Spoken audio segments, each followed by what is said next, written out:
ایک بزرگ تھے تو وہ کنویں پہ پانی بھرنے گئے تو ایک خاتون بھی مٹکے میں پانی بھر کے جانے لگی تو تھوڑا کیچڑ تھا، وہل تھا، تو ان کی نظر پڑی تو انہوں نے کہا کہ ذرا دھیان سے پاؤں نہ پھسل جائے. تو اس خاتون نے گھڑا رکھ دیا اور اس عالم سے مخاطب ہو کے کہنے لگی کہ میں اگر پھسل جاؤں گی تو کیا ہوگا، گھڑا ٹوٹ جائے گا، 2 آنے کا بازار سے اور لے آؤں گا، لیکن حضرت اگر آپ پھسل گئے تو کچھ نہیں بچے گا. عالم کا پھسلنا، عالم کا پھسلنا، ایک جہان کا پھسلنا ہے. حضرت عمر رضی اللہ تعالیٰ عنہ نے فرمایا 3 چیزیں اسلام کی عمارت کو ڈھا دیتی. پہلی چیز ذلت العالم، عالم کا پھسل جانا. جب عالم پھسلتا ہے تو معاشرہ پھسلتا ہے. عبداللہ بن معتز نے کہا کہ عالم کے پھسلنے کی مثال کشتی کے اندر ٹوٹ پیدا ہو جانا، انکسار پیدا ہو جانا، سوراخ ہو جانا ہے.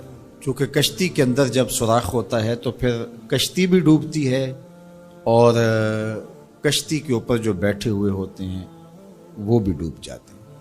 تو عالم جب خراب ہوتا ہے تو وہ خود بھی برباد ہوتا ہے اور اس کے ساتھ جڑے ہوئے سینکڑوں ہیں، ہزاروں ہیں یا لاکھوں ہیں، وہ بھی برباد ہو جاتے ہیں. دوسری چیز وجدال المنافق بالکتاب، اور منافق شخص کا کتاب اللہ کو لے کے جھگڑے شروع کر دینا. منافقین جن کے اندر نفاق بھرا ہوا ہے وہ مفسر بن جائیں، وہ قرآن لے کے بیٹھ جائیں اور لوگ ان کے فالوور بن جائیں اور وہ لوگوں کو گمراہ کر رہے ہو. جب کسی قوم کے اندر منافق ممبر و محراب کے مالک بن جاتے ہیں اور وہ قرآن سے لے کر مجادلے کر رہے ہوتے ہیں تو قومیں برباد ہو جاتی. اور آج آپ دیکھ لیں، آج سوشل میڈیا کے اوپر ایسے ایسے مکروہ لوگ بیٹھے ہوئے ہیں جو قوموں کے اندر بگاڑ اور تفریق کی بدکاری میں کوئی کسر نہیں چھوڑ رہے اور قومیں برباد ہو رہی ہیں. اللہ تعالیٰ نے قرآن مجید میں فرمایا لوگوں میں سے کچھ ایسے لوگ بھی ہیں کہ جن کی باتیں ایسی ہیں کہ تمہارے دل کو لگیں کہ واہ واہ کیا بات کر رہا ہے، لیکن وہ الد الخصام ہیں، وہ انتہائی لوگوں کے اندر فساد برپا کرنے والے، لوگوں کے اندر شر پیدا کرنے والے. فرمایا تم ایسے لوگ دیکھو گے قرب قیامت میں کہ وہ پچھلے گزرے ہوئے لوگوں پر لعنت کریں گے. وہ کہیں گے جو دین ہمیں سمجھ آیا ہے وہی دین ہے. ماضی کے اندر بڑے بڑے محدث، فقیہ اور بڑے بڑے بزرگ، وہ کہیں گے ان کو کیا پتا تھا، دین کی تو سمجھ ہی ہمیں آئی. اور آج ہم دیکھتے ہیں کہ لوگ کہہ رہے ہیں کہ ہمارے جیسا تو کوئی زمانے میں ہے ہی نہیں، دین کا تو فہم ہی ہمیں ملا ہے. ماضی میں تو سارے لچھے بیچتے تھے، انہیں کیا پتا تھا دین کیا ہے. اور بزرگوں کی پگڑیاں اچھالی جانے لگی. تو کہا کہ دوسری چیز جو اسلام کو گرا دے گی وہ جدال المنافق بالکتاب، منافق کے ہاتھوں میں کتابیں آ جائیں گی اور وہ کتاب اللہ کو لے کر کے قرآن پڑھ کے، حدیث پڑھ کے لوگوں کو گمراہ کر رہے ہوں گے. تیسری چیز وہ حکم الائمۃ المدلین، ان لوگوں کے ہاتھ کے اندر اقتدار آ جائے گا، ان لوگوں کے ہاتھ کے اندر قوت نافذہ آ جائے گی جو خود بھی گمراہ ہوں گے اور لوگوں کو بھی گمراہ کریں گے. جب یہ 3 چیزیں ہو جائیں، حضرت عمر نے فرمایا تو اسلام کی عمارت ڈھا دی جائے گی. جب فتوے حکمرانوں کی مرضی کے مطابق دیے جائیں گے اور وہ اپنی خواہش کے مطابق فتوے کا معیار طے کریں گے تو پھر نتیجہ وہی ہوگا جو اس وقت پوری دنیا کے اوپر مسلمانوں کا ہو گیا. اور آج اسلام دنیا کے اوپر غریب الوطن ہے. ایسا غریب الوطن کوئی نہیں ہے جیسا غریب الوطن اسلام ہے. 56-57 اسلامی ملکوں کے اندر بھی اسلام کو کہیں جائے پناہ نہیں مل رہی. اج دین نبی دا وانگ یتیمہ کر کر تکے کھاوے، کتھوں لبا عمر بہادر جڑا روندے نوں گل لاوے. جب ہم ہی اچھے نہیں ہیں تو پھر رحمت کی چادریں تو نہیں تان دی جائیں گی ہمارے اوپر. یہ حکمران عذاب ہے ہمارے اوپر اور یہ ہمارے گناہوں کی سزا ہے. حجاج بن یوسف بصرے کا سخت گیر حاکم اپنے ہاتھ سے 70,000 لوگوں کو قتل کیا تھا، 90,000 لوگ اس کے حکم سے کٹے تھے. حضرت حسن بصری رضی اللہ تعالیٰ عنہ فرمایا کرتے تھے اگر پچھلی امتوں کے لوگ اپنے سارے ظالموں کو لے آئیں اور ایک پلڑے میں ڈال دیں، ہم صرف حجاج بن یوسف کو دوسرے پلڑے میں ڈال دیں گے، یہ پھر بھی بھاری ہو. صحابی رسول کو سین حرم میں ذبح کیا شخص، بہت ظالم شخص. تو کسی نے جرت کی، جرت کرنے والے ہر دور میں ہوتے ہیں، اور کہا کہ تو نے حضرت عمر کا زمانہ دیکھا ہوا ہے، اگر تو بچہ تھا اس وقت، ان جیسا انداز حکمرانی کیوں اختیار نہیں کرتا، اتنا بڑا ظالم کیوں ہو گیا تو حجاج بن یوسف نے جو جواب دیا وہ 2 لفظوں میں تھا. اس نے کہا تبازروا اتعمر لکم، تم ابو ذر بن جاؤ میں عمر بن جاتا ہوں. جب عوام اچھی نہیں ہوگی تو پھر یہی اوپر ہوگا. جب میں کہتا ہوں الہی میرے احوال دیکھ، حکم ہوتا ہے اپنا نامہ اعمال. اور ایک روایت میں ہے اعمالکم امالکم، تمہارے اعمال ہی تمہارے امال ہیں، جس طرح کے عمل ہوں گے اس طرح تمہارے اوپر مسلط کر دیے جائیں گے. بندہ سمجھتا ہے کہ یہ آ جائے گا تو شاید یہ اچھا ہوگا، یہ آئے گا تو شاید یہ اچھا ہوگا. ایسے کافی دیر پہلے ایک حکومت گئی، پھر اس کی بعد دوسری آئی، تو وہ کوئی صحافی تھے تو مجھے کہنے لگے کہ آپ کیا اس پر کہتے ہیں؟ تو میں نے کہا کہ ہم نے پھولوں کی آرزو کی تھی، آنکھوں میں موتیا اتر آیا. تو یہی ہوتا ہے، جب تک ہم خود اپنے آپ کو صحیح نہیں کرنا چاہیں گے اتنی دیر تک کچھ بھی نہیں ہوگا. اور دوسری طرف یہ جو نظام ہے اس وقت ہمارے اوپر مسلط، ہم با دل نخواستہ قبول کیے ہوئے ہیں، اور یہ مشق تھی کہ چلو اس کے ذریعے سے کوئی بہتری کا راستہ نکلے، لیکن 70 سال سے وہ کولو کے بیل کی طرح وہی مشق ہو رہی ہے.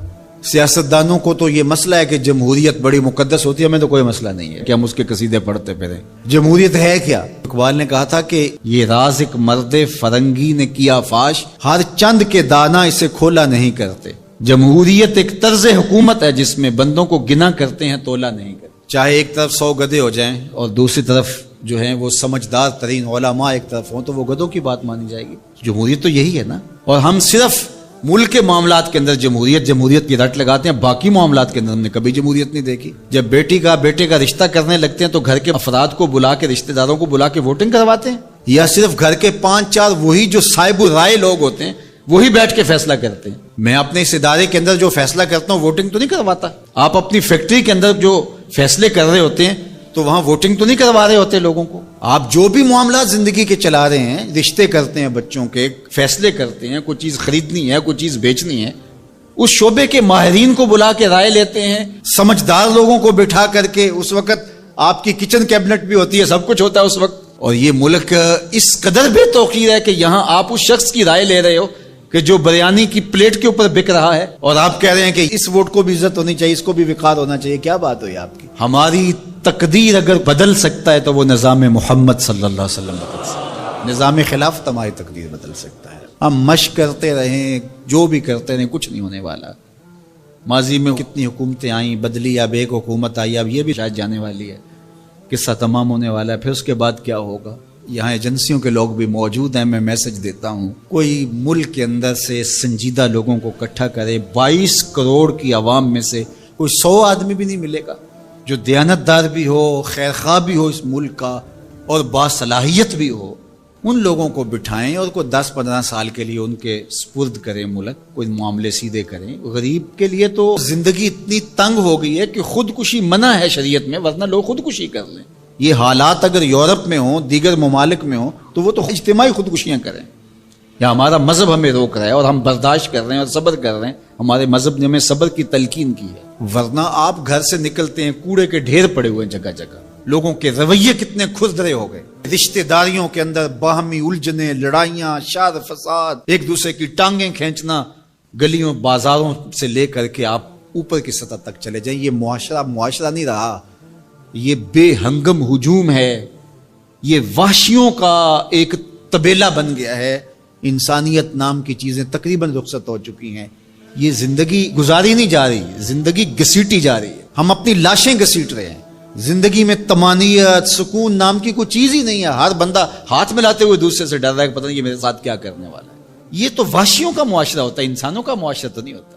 لوگ غریب سے غریب تر ہو رہے ہیں، اور چند لوگوں کے پاس دولتیں اتنی ہیں کہ ان سے شمار ہی نہیں ہو رہی. اور نفس کی کمینگی بھی ختم نہیں ہو رہی. کھا گئے لوگوں کو، لوٹ کے لوگوں کا خون چوس گئے. وہ کبھی آپ نے کوا دیکھا ہے جو بچے کے ہاتھ سے بھی روٹی چھین لیتا ہے؟ یہ ہمارے جو بچے ابھی پیدا ہونے والے ان سے بھی روٹی چھین چکے ہیں، اور آگے ان کی نسلیں ہماری آنے والی نسلوں کی روٹی چھیننے کی تیاریاں کر رہی ہیں. تو ہمیں اپنے آپ کو صحیح کرنا ہوگا. اور میں مشورہ دیتا ہوں، میری یہ باتیں ضرور پہنچائیں کہ خدا را رحم کیجئے. جو اپنے بند کمروں میں بیٹھے، انہیں نہیں پتا کہ لوگ کس طرح سسک کے زندگی گزار رہے ہیں، کیا اذیت ناک زندگی ہے لوگوں کی. تو اس لیے خدا را اس ملک پر رحم کھائیں. جن کے پاس قوت نافذہ ہے وہ ضرور اس کو استعمال کریں، اور کوئی ایسا فیصلہ کیجئے کہ جو یہ پج مردہ معاشرہ پھر سے جی اٹھے. اور وہ ایک ہی راستہ ہے، اور وہ راستہ میرے حضور کا دیا ہوا راستہ ہے. اور صحابہ پھر حضور کے در پاک کو دستک تک بھی نہیں دیتے تھے. جب حضور سے ملنا ہوتا تو آ کے دروازے پر بیٹھ کے درود پڑھتے رہتے. حضور جب خود آتے تو کوئی بات کہتے، انتظار کرتے رہتے۔ اور آقا کریم کا طریقہ بھی یہ تھا کہ جب حضور گھر تشریف لے جاتے اور حضور نے فوری پلٹ کے واپس آنا ہوتا تو حضور اپنے نالین باہر اتار دیتے۔ یہ سائن تھا اس بات کا کہ رکیے، حضور ابھی آ رہے ہیں۔ اور حضور نے اگر استراحت فرمانی ہے، ابھی نہیں آنا، تو حضور نالین سمیت چلے جاتے۔ حضور بھی خیال رکھتے تھے کہ کوئی دیر تک نہ بیٹھے، اب تشریف لے گئے ہیں، دیر کے بعد آئیں گے، کوئی کام کر لیں، کھانا کھا لیں، چلے جائیں۔ لیکن حضور نے اگر فوری پلٹ کے آنا، چند لمحوں کے لیے گئے ہیں گھر، 10 منٹ کے بعد پھر آئے، تو حضور نالین دروازے کے ساتھ ہی اتار کے چلے جاتے۔ نالین کو دیکھ کر صحابہ جان لیتے کہ ابھی حضور آئے۔ کہا اتنی دیر تک نالین دیکھتے رہو، قدموں کے نشان ڈھونڈتے رہو، مصطفیٰ جان رحمت آنے ہی والے ہیں۔ اللہ اکبر، تمہاری نظریں نبی کے نالین پہ لگی رہیں۔ امام بخاری نے ادب المفرد کے اندر صحابہ کے اس منظر کو بیان کیا ہے۔ کہتے ہیں کہ صحابہ حضور کے دروازے پہ پھر دستک نہیں دیا کرتے تھے، اور اگر کبھی ناگزیر حالت ہو جاتی، دستک دینا پڑ جاتا حضور کے دروازے پہ، تو پھر ان کا طریق کیا تھا؟ کہتے ہیں کانت تقرہ ابواب النبی بالاظافر، صحابہ اپنی انگلیوں کے ناخنوں کے ساتھ حضور کی دہلیز پہ دستک دیا کرتے تھے، ہولے ہولے حضور کی دہلیز پہ دستک دیا کرتے تھے۔ تو مولا علی قاری فرماتے ہیں کہ ناخنوں سے دستک کیوں دیتے تھے؟ اے دربن خفیفن و دکن لطیفن تعظیمن و تکریمن و تشریفن۔ یہ صرف اپنی بے تابی کا اظہار تھا کہ ہم کھڑے ہیں، یہ ادب ہے ان کا، یہ محبت ہے ان کی۔ اللہ اکبر۔ حضرت ابو ہریرہ نے ساری زندگی کمان کو بے وضوحات نہیں لگایا۔ کسی نے کہا ابو ہریرہ یہ کمان تو ہندوستان سے بن کے آئی ہے۔ کہا کہ اس کمان کو بھی بے وضوحات نہیں لگاؤں گا، اس لیے کہ اس کی شکل اس کمان سے ملتی ہے جو میرے حضور کے ہاتھ میں رہی، میں اس کو بھی بے وضوحات نہیں لگاؤں گا۔ یہ تھی ان کی محبت۔ ایک صحابی حضور علیہ السلام کا ایک فرمان بیان کرتے ہیں اور کہتے ہیں حضور نے ایسے انگلیاں اٹھائیں اور بتایا، اور ایک دم کہا یہ میں صرف تمہیں بتانے کے لیے کہہ رہا ہوں، ورنہ میری انگلیاں حضور کی انگلیوں سے چھوٹی ہیں۔ اللہ اکبر۔ کہا یہ جو میں نے کہا نا حضور نے یوں انگلیاں اٹھائیں، یہ میں تمہیں بتانے کے لیے، مسئلہ سمجھانے کے لیے، میری انگلیاں حضور کی انگلیوں جیسی نہیں ہیں۔ اللہ اکبر۔ حضرت عباس بن عبد المطلب سے کسی نے پوچھا کہ آپ بڑے ہیں یا حضور بڑے ہیں؟ عمر کے بارے سوال کیا، کہا سال زیادہ میں نے گزارے ہیں، بڑے حضور ہی ہیں، بڑے حضور ہی ہیں۔ یہ تھا ان کا ادب، یہ تھی ان کی محبت۔ آپ اگر مجھے پوچھیں کہ دین کیا ہے تو میں اقبال علیہ رحمہ کا لہجہ ادھار لوں گا۔ انہوں نے کہا دین سراپا سوختن اندر طلب، انتہائش عشق آغازش ادب۔ طلب محبوب میں تڑپنے کا نام دین ہے، ادب سے شروع ہوتا ہے، عشق پہ ختم ہو جاتا ہے۔ جو دین ادب سے شروع نہ ہوتا ہو اور عشق پہ ختم نہ ہوتا ہو، وہ دین ہی نہیں ہے۔ میں ان تھوڑے جملوں میں آپ کو بہت کچھ کہنا چاہ رہا ہوں۔ آپ پوچھتے رہتے ہیں، مسائل پوچھتے رہتے ہیں، میں 2 لفظوں میں آپ کو بتا رہا ہوں۔ جو بھی دین ادب سے شروع نہ ہوتا ہو، عشق پہ ختم نہ ہوتا ہو، وہ دین نہیں ہے، کوئی اور ہے۔ عشق ہی ابتدائے ذات، عشق ہی انتہائے ذات، عشق نہ ہو تو شرح دین بت کدا تصورات۔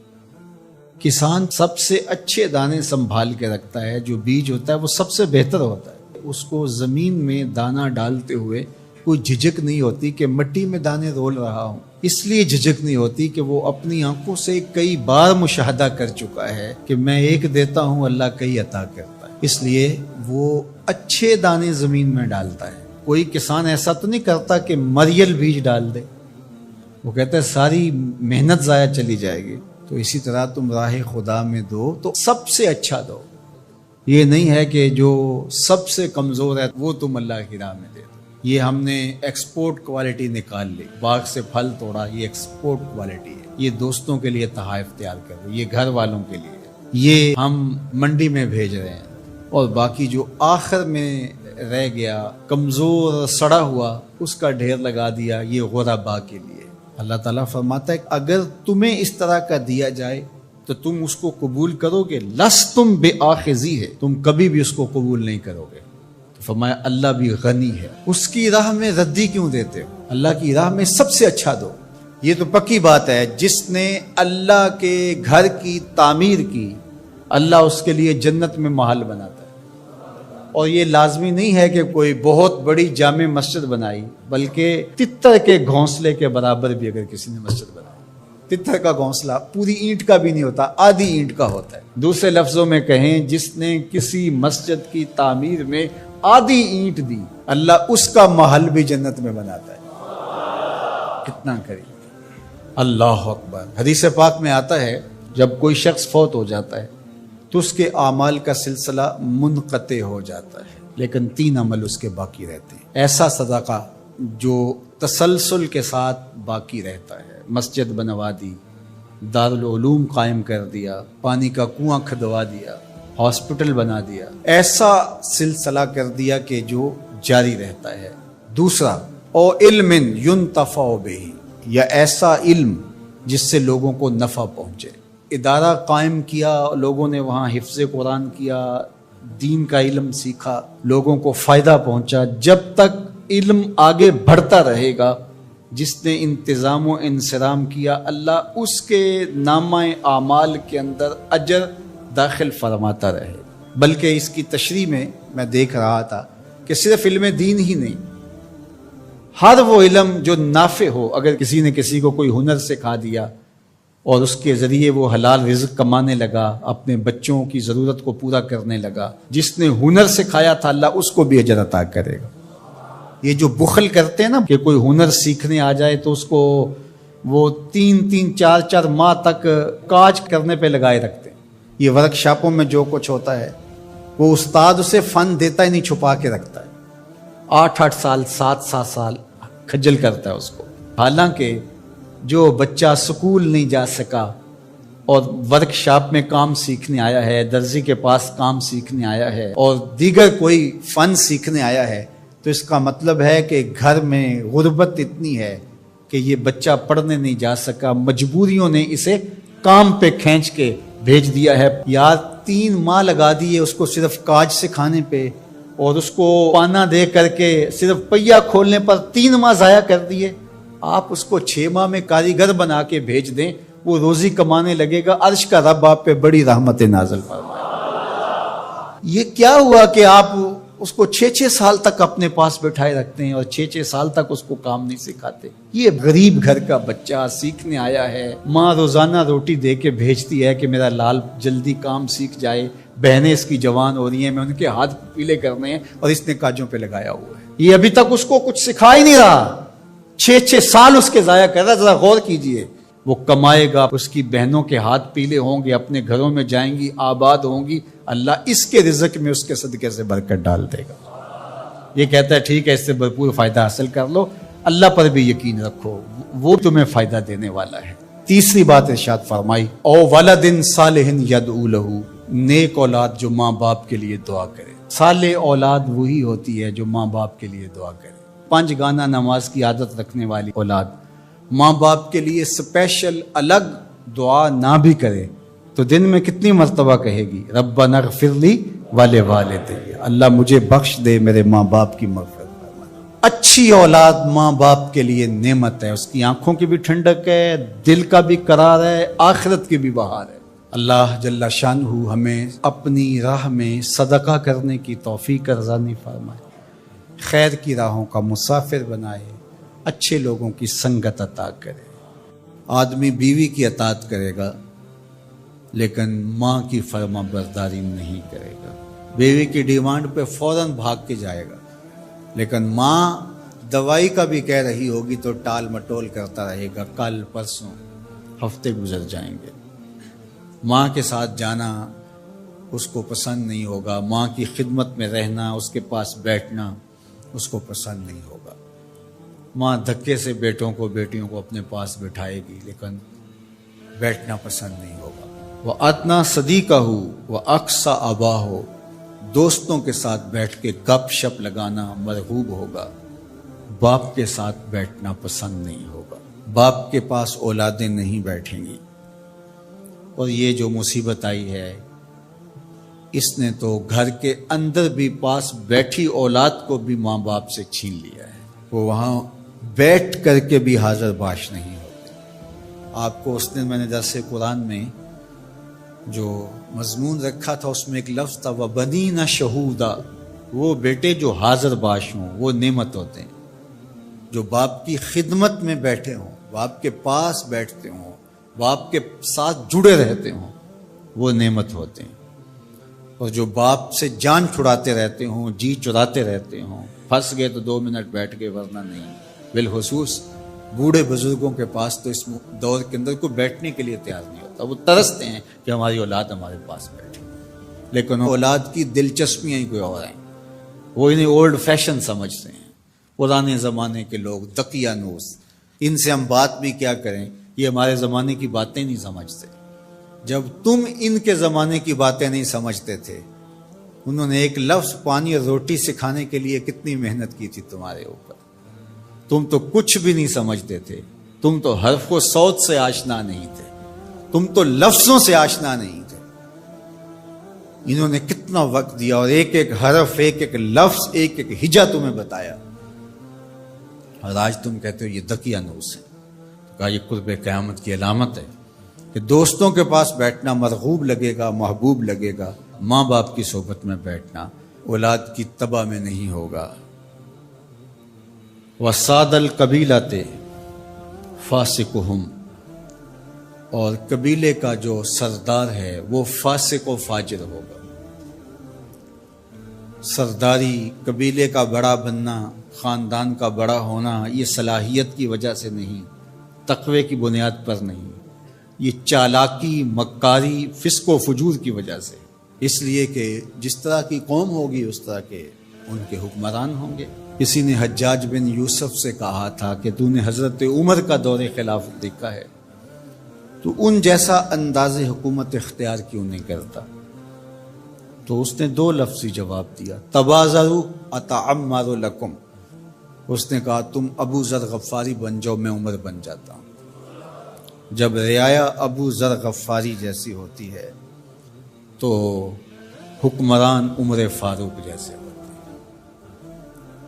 جب ہم چور ہوں گے، ہم خائن ہوں گے، ہم بدکار ہوں گے تو اوپر رحمتوں کی چھتڑیاں تو نہیں تانی جائیں گی. اوپر بھی پھر یہی کچھ ہوگا. ایک روایت میں آتا اعمالکم امالکم، تمہارے اعمال ہی تمہارے حکمران ہوں گے. فرمایا کہ وہ اس بات پہ قادر ہے کہ وہ تمہیں اوپر سے بھی عذاب دے سکتا ہے، وہ چاہے تو نیچے سے بھی عذاب دے سکتا ہے. حضرت عبداللہ ابن عباس رضی اللہ تعالیٰ عنہ فرماتے ہیں اوپر کا عذاب یہ ہے تمہارے حکمران نااہل ہوں، اور نیچے کا عذاب یہ ہے تمہاری اولاد نافرمان ہوں، اور تم ایک دوسرے سے لڑنے لگ جاؤ. ایک خاندان کے لوگ شریکہ برادری کے نام سے ہر وقت ایک دوسرے کی ٹو میں رہیں، یہ عذاب نہیں تو اور کیا ہے. ہر وقت بھائی بھائی کو نقصان پہنچانے کے چکر میں رہے، بہنیں اور بھائی آپس میں ایک دوسرے کے دشمن بنے کھڑے ہوں، ہمسایہ ایک دوسرے کی عزت کو اچھالنے کے لیے تیار کھڑا ہو. محلہ راحت کا ساما ہونا چاہیے، لیکن محلہ آپس میں ایک دوسرے کی عزت کو پامال کرنے کے لیے تلا ہوا.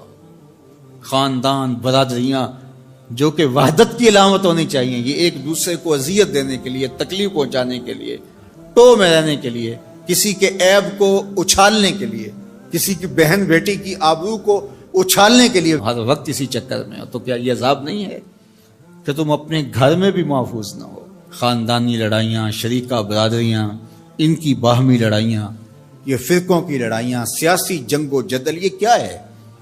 یہ اللہ کے عذاب کی ناراضگی کی صورتیں ہیں. اللہ تعالی ہمیں سچی توبہ کی توفیق دے. اے انسان تجھے کمایا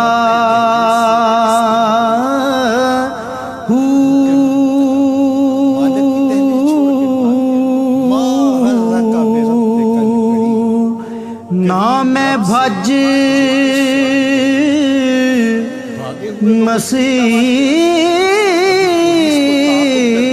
مسیتی وڑیا نہ تسبہ، لیکن یہاں پیار کے چھلکتے ہوئے رنگ دیکھیے. جو مالک کی دہلیز چھوڑ کے باغی ہو گیا ہے، سرکش متمرد شیطان کے ہتھے چڑھ گئے، اس کو رحمتیں آواز دے کے او بھاگنے والے آ جا، تیرا رب بڑا ہی کریم ہے، تیرا رب بڑا ہی کریم ہے۔ بتا نا تجھے کس شے نے مغرور کیا؟ دولت نے، یہ 4 دن کی چاندنی ہے، پھر اندھیری رات ہے۔ حسن نے، ڈھل جائے گا، جوانی ہے ختم ہو جائے گی، اقتدار ہے آج ہے کل نہیں ہے، تو پھر کس بل بوتے پہ تو رب سے غافل ہو گیا ہے؟ آجا پلٹ کے، آنا تو پڑے گا تجھے، بھاگ تو سکتا نہیں ہے۔ اللہ اکبر، اس کی رحمتیں بندے کو آواز دے رہی ہیں۔ کلا بل تکذبون بالدین، فرمایا کیوں نہیں، بلکہ تم آخرت کی تکذیب کرتے ہو۔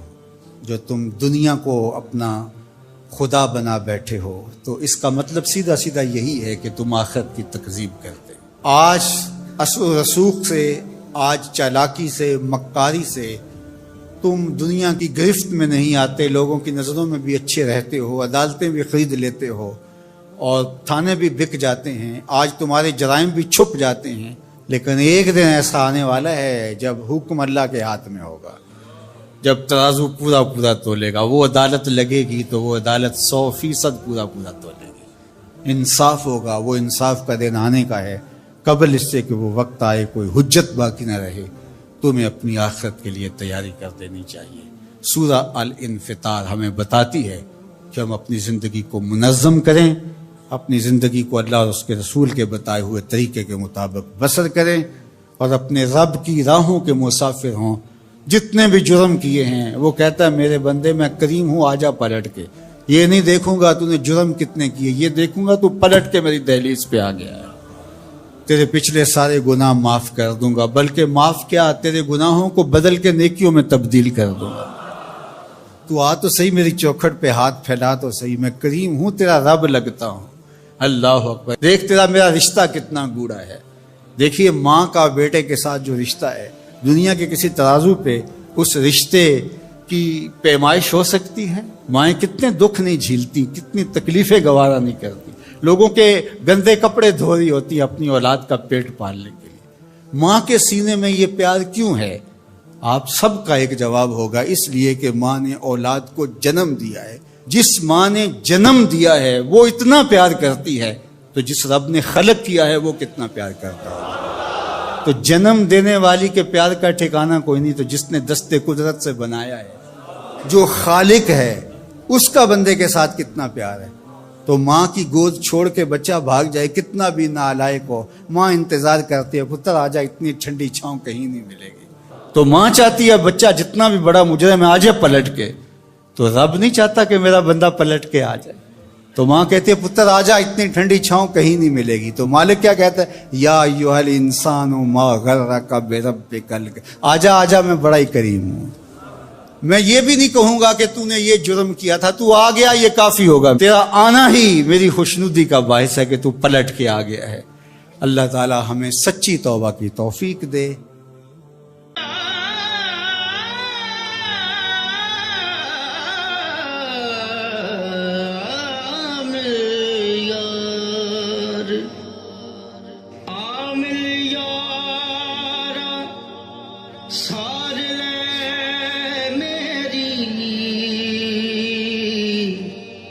جان دکھاں